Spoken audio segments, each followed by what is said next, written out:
Lord rejects Saul as king. Samuel said to Saul, I am the one the Lord sent to anoint you king over his people Israel. So listen now to the message from the Lord. This is what the Lord Almighty says. I will punish the Amalekites for what they did to Israel when they waylaid them as they came up from Egypt. Now go, attack the Amalekites and totally destroy all that belongs to them. Do not spare them. Put to death men and women, children and infants, cattle and sheep, camels and donkeys. So Saul summoned the men and mustered them to Telaim. At Telaim, 200,000 foot soldiers and 10,000 from Judah.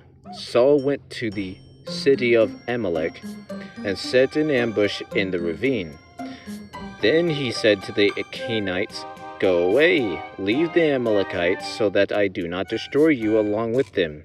For you showed kindness to all the Israelites when they came up out of Egypt.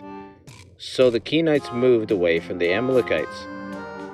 Then Saul attacked the Amalekites all the way from Havilah to Shur, near the eastern border of Egypt. He took Agag, king of the Amalekites, alive, and all his people he totally destroyed with the sword. But Saul and the army spared Agag and the best of the sheep and cattle, the fat calves and lambs, everything that was good. These they were unwilling to destroy completely, but everything that was despised and weak they totally destroyed. The sword of the Lord, the word of the Lord came to Samuel. I regret that I have made Saul king, because he has turned away from me and has not carried out my instructions. Samuel was angry, and he cried out to the Lord all that night. Early in the morning, Samuel got up and went to meet Saul. But he was told, Saul has gone to Carmel. There he has set up a monument in his own honor, and has turned and gone on down to Gilgal. When Samuel reached him, Saul said, The Lord bless you. I have carried out the Lord's instructions. But Samuel said, What then is the bleating of sheep in my ears? What is the lowing of cattle that I hear? Saul answered, The soldiers brought them from the Amalekites. They spared the best of the sheep and cattle to sacrifice to the Lord your God, but we totally destroyed the rest. Enough, Samuel said to Saul. Let me tell you what the Lord said to me last night. Tell me, Saul replied. Samuel said, Although you were once small in your own eyes, did you not become the head of the tribe of Israel? The Lord anointed you king over Israel, and he sent you on a mission, saying, Go and completely destroy those wicked people, the Amalekites. Wage war against them until you have wiped them out. Why did you not obey the Lord? Why did you pounce on the plunder and do evil in the eyes of the Lord? But I did obey the Lord, Saul said. I went on the mission the Lord assigned me. I completely destroyed the Amalekites and brought back Agag, their king. The soldiers took sheep and cattle from the plunder, the best of what was devoted to God, in order to sacrifice them to the Lord your God at Gilgal. But Samuel replied, Does the Lord delight in burnt offerings and sacrifices as much as in obeying the Lord? To obey is better than sacrifice, and to heed is better than the fat of rams.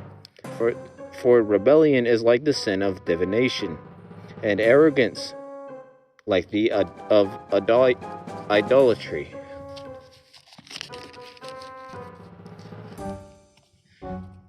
Because you have rejected the word of the Lord, he has rejected you as king. Then Saul said to Samuel, I have sinned. I violated the Lord's command and your instructions. I was afraid of the men, and so I gave in to them. Now I beg you, forgive my sin and come back with me, so that I may worship the Lord. But Samuel said to him, I will not go back with you. You have rejected the word of the Lord, and the Lord has rejected you as king over Israel." As Samuel turned to leave, Saul caught hold of the hem of his robe, and it tore. Samuel said to him, "The Lord has torn the kingdom of Israel from you today, and has given it to the one of your neighbors, to one better than you. He who is the glory of Israel does not lie or change his mind, for he is not a human being, that he should change his mind." Saul replied, "I have sinned, but please honor me before the elders of my people and before Israel. Come back with me so that I may worship the Lord your God." So Samuel went back with Saul, and Saul worshipped the Lord. Then Samuel said, "Bring me Agag, king of the Amalekites." Agag came to him in chains, and he thought, "Surely the bitterness of death is past." But Samuel said, "As your sword has made women childless, so will your mother be childless among women." And Samuel put Agag to death before the Lord at Gilgal. Then Samuel left for Ramah. But Saul went up to his home in Gibeah of Saul. Until the day Samuel died, he did not go to see Saul again, though Samuel mourned for him, and the Lord regretted that he had made Saul king over Israel.